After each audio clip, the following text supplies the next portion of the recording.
자, 출발합니다. 아다. 어? 안전벨트 매야 돼? 응. 알았어. 아다. 안전벨트 안 매면 아야에서 안 돼? 네. 아대요. 안녕하세요. 아요. 아이랑 같이 나왔어요. 지금 차량을 타고 있는데 좀 어둡죠? 밖으로 나가서 인사를 한번 해보도록 하겠습니다. 출발합니다.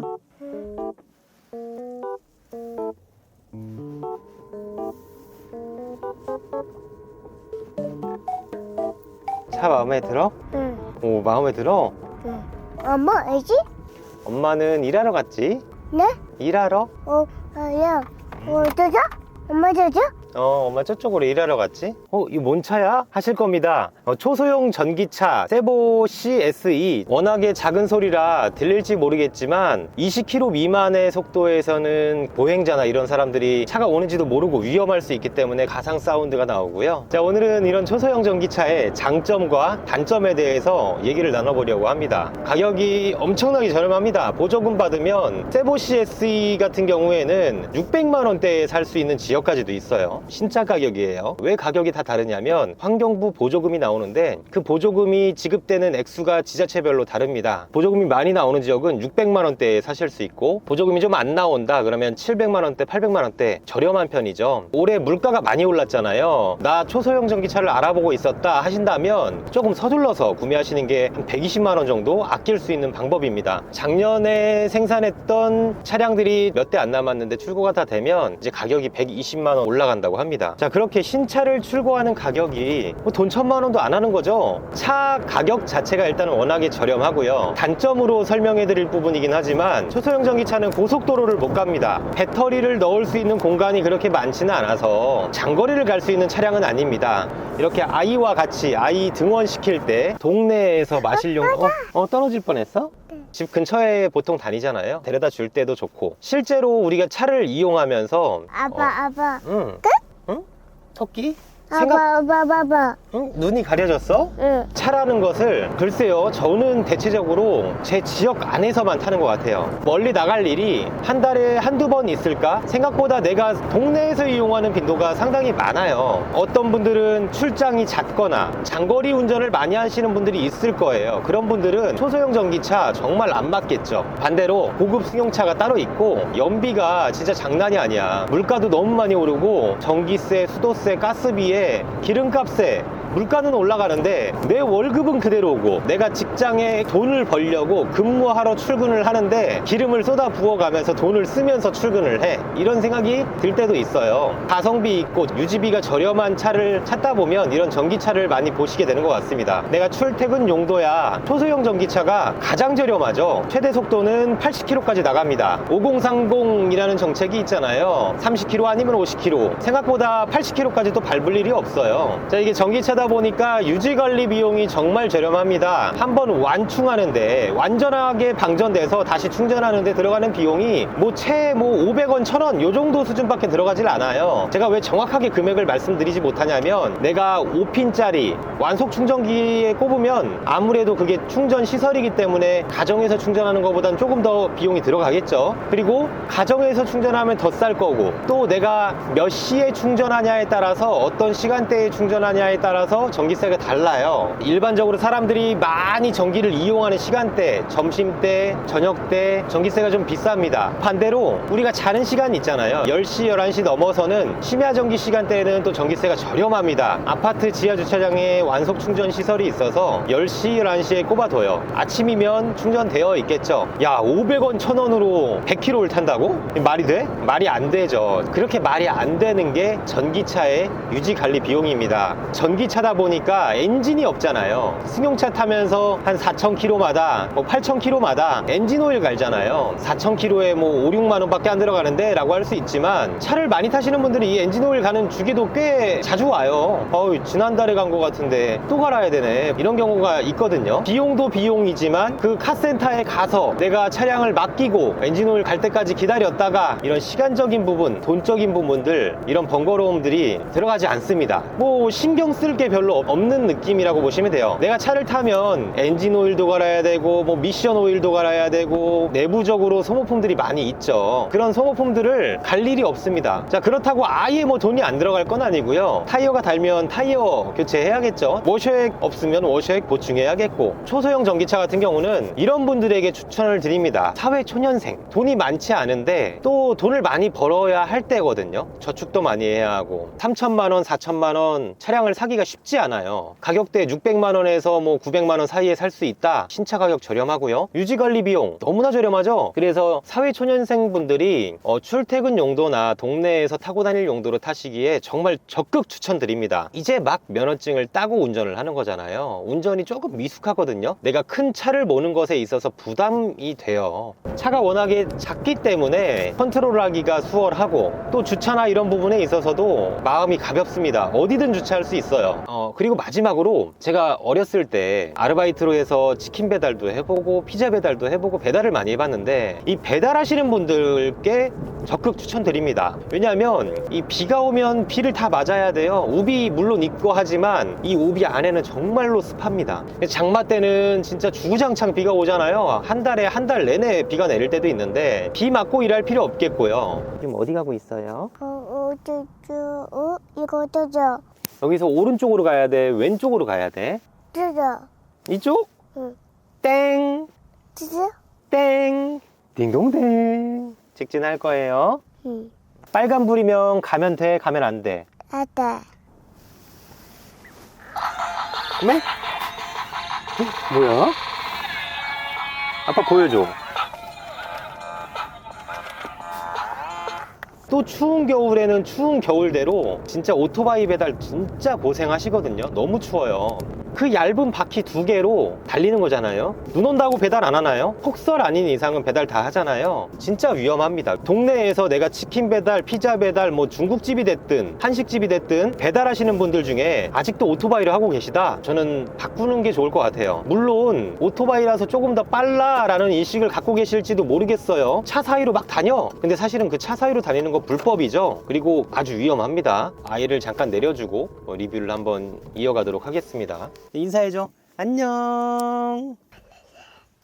가자. 단점에 대해서 체크를 해보겠습니다. 메인카로 두기에는 좀 맞지 않습니다. 장거리든 단거리든 어디서든 탈 수 있는 가용성이 넓은 차, 차량이 한 대밖에 없는데 초소형 전기차를 선택했다? 그러면 아까 추천드린 것처럼 정말 나 동네 용도로만 타, 나 배달 용도로만 타, 이런 분들이 아니라면 좀 맞지 않아요. 우리가 살면서 고속도로도 탈 수 있고 좀 멀리 갈 수도 있는데, 자, 그런 부분들의 제약이 생각보다 크게 와 닿습니다. 600만 원대에 700만 원대에 샀다라는 생각을 이제 자각하고 2천만 원대, 3천만 원대 혹은 4천만 원대 차량과 자동차로서 비교하면 맞지 않아요. 차가 초소형이다 보니까 작잖아요. 작으면 어떻죠? 승차감이 좀 떨어집니다. 엄청나게 불편한 편은 아니에요. 근데 아무래도 이런 일반적인 승용차들처럼 어디 방지턱을 넘을 때나 이런 승차감 자체가 당연히 다르겠죠. 모든 전기차가 겨울철에는 효율이 떨어집니다. 한 20%에서 30% 정도 떨어져야 일반적인 건데, 효율이 좋지 않은 중국산 배터리를 쓰다 보니까 그래서 실제로 40km 밖에 못 타, 거의 효율이 50% 가까이 떨어지는 문제점들이 있었습니다. 지금 이 세보시 SE 같은 경우에는 신모델이고 전작의 단점이었던 문제점들을 다 보완했어요. 풍절음이 좀 낮다 이런 얘기도 있었는데 풍절음도 잡았고요. 배터리가 겨울철에 효율이 안 나오는 점을 국산 삼성 SDI 배터리로 바꿨고, 또 배터리 용량도 키웠어요. 그래서 전작은 한 80km 정도 주행을 할 수 있는데 최대, 이 차량 같은 경우는 100km까지도, 혹은 나 뭐 120km까지 타 이러시는 분들도 있어요. 주행 스타일에 따라서 뭐 80에서 120km 정도 사이로 탄다, 이 정도 생각하시면 될 것 같습니다. 한 3시간에서 4시간 정도 충전이 걸립니다. 근데 전기차를 안 타보신 분들 엄청난 단점이라고 또 생각하시고, 반대로 저는 전기차 차주입니다. 충전을 하는 게 생각보다 그렇게 불편하지는 않아요. 우리가 뭐 급속 충전, 완속 충전, 여러 가지 충전 형태, 초급속 급속 충전도 요즘에는 그 휴게소마다 많이 나왔는데 잠깐 정말 10분만 꽂아놔도 150km, 200km를 탑니다. 이런 홍보도 많이 하잖아요. 물론 가격은 급속 충전이 비싸요. 그렇겠지만 원하면 얼마든지 단시간 안에 충전을 급속으로도 할 수 있고, 또 완속으로 꽂아 놓으면 배터리 용량이 큰 전기차 같은 경우에는 6시간, 8시간 걸리기도 합니다. 자, 이런 부분들로 그거를 그렇게 충전을 해서 어떻게 하냐, 주유소 가갖고 5분이면 기름 넣고서는 또 바로 500km 탈 수 있는데, 이런 얘기를 많이 하시거든요. 논란이 될지 모르겠지만 이런 생각이 듭니다. 주유소를 전혀 안 가잖아요. 전기차니까요. 주유소 이렇게 지나가면서 기름 넣는 분들을 보면 나는 주유소 안 가도 되는데, 비싼 휘발유, 경유 넣을 시간도 돈도 필요 없는데, 이런 생각이 듭니다. 장난해? 너 4시간 충전하잖아. 근데요, 이게 우리가 핸드폰 쓰잖아요. 물론 핸드폰처럼 가볍지는 않습니다. 휴대성이 좋지는 않지만 저는 아파트에 주차를 해놓고 완속 충전기를 꼽아 놓습니다. 그러면 다음날 아침이면 400km, 500km를 탈 수 있어요. 이 차가 아닙니다. 또 이 차에 같은 경우에는 내가 자기 전에 완속 충전기를 꽂아 놓으면 다음날이면 또 한 100km를 탈 수 있어요. 이 차를 충전하기 위해서 기다리거나 시간을 들일 필요가 없다라는 말이죠. 자기 전에 충전기, 휴대폰 충전기 꼽아놓고 자잖아요. 다음날이면 또 그 핸드폰으로 하루 종일 통화도 하고 문자도 보내고 카톡도 보내죠. 자, 이런 것처럼 내가 그거에 대해서 시간을 할애할 필요가 없는 거거든요, 사실은. 대신에 인프라가 갖춰져 있어야 하죠. 전기차도 빠르게 늘고 있고 충전시설도 빠르게 늘고 있지만 아직도 사실은 충전시설이 갖춰져 있지 않은 곳도 있어요. 내가 주변에 충전할 곳이 얼마나 있나, 내 집 주차장에 충전시설이 있나, 이런 것들을 확인해 보실 필요가 있고요. 이게 만약에 돼 있지 않아, 충전시설이 집 근처에 10분 거리에 있어, 그러면 사지 마세요. 이런 차 사지 마세요. 전기차 사시면 안 됩니다. 10분 거리에 있으니까 가까운데 충전시설이 있잖아. 근데 내가 집에 왔어, 퇴근했어, 충전을 해야 돼. 내일 또 타려면 10분 거리에 있는 데다가 충전을 꽂아놔. 그리고 기다릴 건가요? 완전히 충전될 때까지? 집에 가야죠. 피곤하잖아요. 집에 가, 충전이 다 됐대. 그러면 또 10분 거리를 내가 걸어서 가서 차를 가지고 옵니다. 자, 이게요, 생각보다 만만치 않아요. 정말 힘듭니다. 그렇기 때문에 내가 간편하게 충전할 수 있어야 할 때, 인프라가 갖춰져 있을 때 전기차를 구매하시는 게 좋고요. 내가 집이든 회사든 아니면 심지어 치킨집이든 피자집이든 매장 앞이든 완속 5핀 충전기를 220V 콘센트만 있다면 개인의 전용 인프라가 있는 겁니다. 제가 알기로 한 15만원에서 18만원 사이 정도 하는 걸로 알고 있거든요.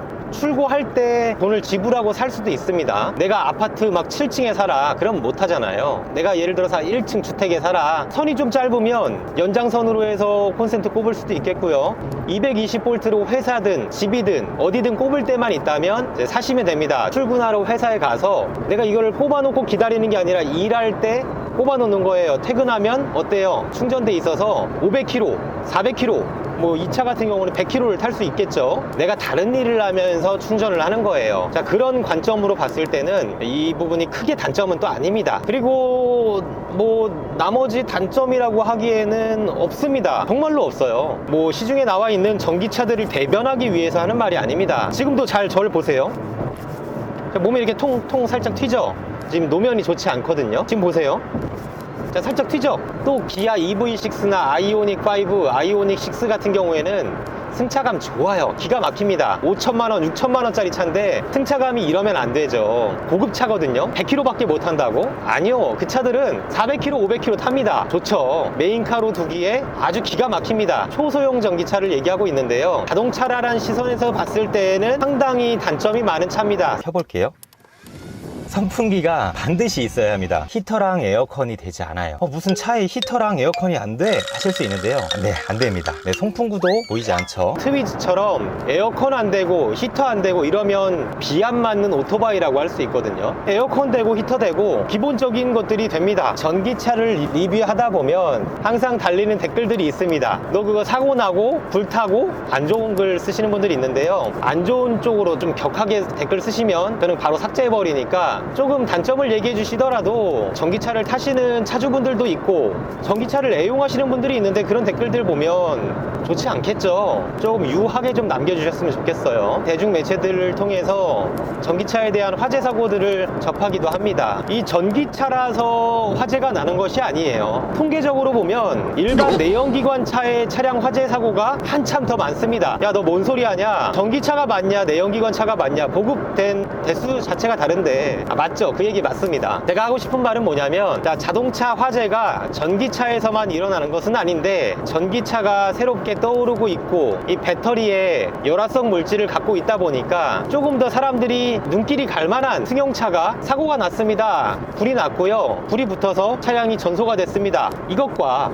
새로 나온 전기차에서 불이 붙어서 열폭주가 발생했습니다. 800도가 넘어가고요. 전소됐습니다. 어떤 게 더 강력한가요? 뉴스 매체들은 부정적이거나 이런 것들만 다룹니다. 정말 극소수인 일들, 그게 마치 대중적인 일처럼, 너에게도 일어날 수 있는 큰 일처럼 부풀려지는 뉴스 매체들이 좀 있다고 저는 생각을 하거든요. 자, 이렇게 전기차라고 불이 나는 게 아니고 또 일반 내연기관 차들도 불이 많이 나는데, 이 열화성 물질을 갖고 있는 것은 분명히 맞아요. 바로 옆에 보이는 승용차처럼 휘발유 차를 타고 있어요. 열화성 물질을 갖고 있지 않나요? 불이 나면 어떻게 될까요? 활활 타오릅니다. 휘발유니까요. 말 그대로 동네에 마실 용도인데, 시내권 주행을 할 때는 고속으로 달릴 것도 아니고 동네에서 천천히 타고 다니는 차인데, 사고 난 적 없으신가요, 여러분들? 차가 막 본네트가 다 먹어갖고 엔진이 못 쓰게 되거나 그런 사고 나신 분들 계신가요? 물론 일부 있겠지만, 내가 동네에서 차 타고 다니면서 날 수 있는 사고들은 접촉사고예요. 어디 범퍼가 찌그러지거나 범퍼가 깨지거나 문짝이 찍히거나 경미한 접촉사고인데, 초소형 전기차만큼은 조금 안전한 것 아닌가 이런 생각을 합니다. 차가 출고되기 전에 차량 충돌 테스트 다 거치고 기준치에 부합했기 때문에 판매가 되는 것이고요. 바디 자체도 풀프레임 바디예요. 튼튼하지 않으면 소비자분들이 탈 수가 없어요. 자동차라는 이동수단이잖아요. 화재를 떠나서 사실은 아주 위험한 수단입니다. 교통사고를 초래하죠. 나뿐만 아니라 타인의 목숨까지도 앗아갈 수 있는 흉기가 될 수도 있습니다. 모두가 배려하면서 안전운전을 좀 하셨으면 좋겠습니다. 댓글 달리는 것 중에 또 하나만 더 얘기해보자면, 마이브가 더 좋아. 네, 취향이라 존중합니다. 충분히 우리가 소비자의 입장으로서 이 차와 이 차 비교를 할 수 있겠죠. 우리가 비교를 할 수 있어야만 더 좋은 차를 선택할 수 있고, 또 기업들이 비교를 당해야만 내가 저 차보다 더 좋은 차를 만들고 기업들도 기술도 발전을 할 수 있을 겁니다. 분명히 개인적인 견해라고 말씀은 드렸습니다. 지인분들 중에 마이브를 타시는 분들이 있어요. 어떤가요? 댓글로 마이브가 좋다는데, 야, 마이브 나 이거 진짜 오래 탔는데 이런 안에 내부 인터페이스가 세보보다는 뭐 내비게이션도 있고 자동차처럼 되어 있어서 이질감은 없는데 버튼도 안 눌리고 진짜 불편해. 장고장도 있고 AS를 받기도 불편하고 기간도 오래 걸리고 이런 얘기를 하십니다. 세보는 초소형 전기차 부분에서 제일 많이 팔리는 전기차입니다. 1000대가 넘게 팔려요. 1000대 뭐 많지 않겠지만 초소형 전기차 시장에서는 1위입니다. 마이브는요 1년에 한 200대 정도 팔리는 걸로 압니다. 이 1000대 팔리는 것과 200대 팔리는 것은 그만한 이유가 있겠죠. 마이브 같은 경우에는 중국에서 다 만들어진 자동차를 수입하는 회사잖아요. 그러다 보니까 이 피드백 전달이 중국으로 가야 돼요. 이게 쉬울까요? 차를 사면 전국으로 자동차가 판매가 되겠죠. 이 전기차 같은 경우에는 일반적인 카센터 가갖고 고치지 않잖아요. AS 사후관리 받아야죠. 근데 이 차가 초소형 전기차인데 어떻게 가죠? AS가 쫙 전국에 깔려있지 않다면, 본사가 회사가 돈이 많아야 이런 AS 사후관리 시스템을 전국에 깔 수 있겠죠. 근데 회사가 돈이 없으면 AS 시스템도 사후관리도 이 소비자가 너무나 불편합니다. 마이브 같은 경우에는 제가 1년에 한 200대 정도 팔린다고 했잖아요. 게다가 출고 기간도 걸려요. 많이 차를 들여오면 되는데 그러면 돈이 많이 들어가겠죠. 200대를 팝니다. 200대를 다 팔고 나온 돈으로 다시 수입을 합니다. 자, 이렇게 지금 돌아가고 있는 회사입니다. 그러다 보니까 차량 출고 기간이 좀 시간이 소요되기도 해요. 내가 이걸 사고 나서 AS나 사후관리나 이런 것들을 잘 받을 수 있을까, 이런 좀 의구심이 들기도 합니다. 회사에 돈이 많아야 관리자도 많고 기술적인 부분에 엔지니어들도 많이 둘 수 있잖아요. 그래서 개선이 되는 거거든요. 괜찮네. 그 차 어떻게 사는 거야? 궁금하신 분들은 여기 상단에 보시면 제가 카드 뉴스 남겨놓겠습니다. 클릭해 보시면 차에 대해서 좀 더 자세히 한 번 더 들어보실 수 있고요. 영상을 한 번 더 보시라는 게 아니라 그 영상의 고정 댓글에 신청서를 남길 수 있습니다. 이름, 연락처, 주소 정도만 남겨주시면 사시는 지역에 보조금이 얼마인지, 보조금 신청이 가능한지 다 체크하고 나서 상담을 해드릴 겁니다.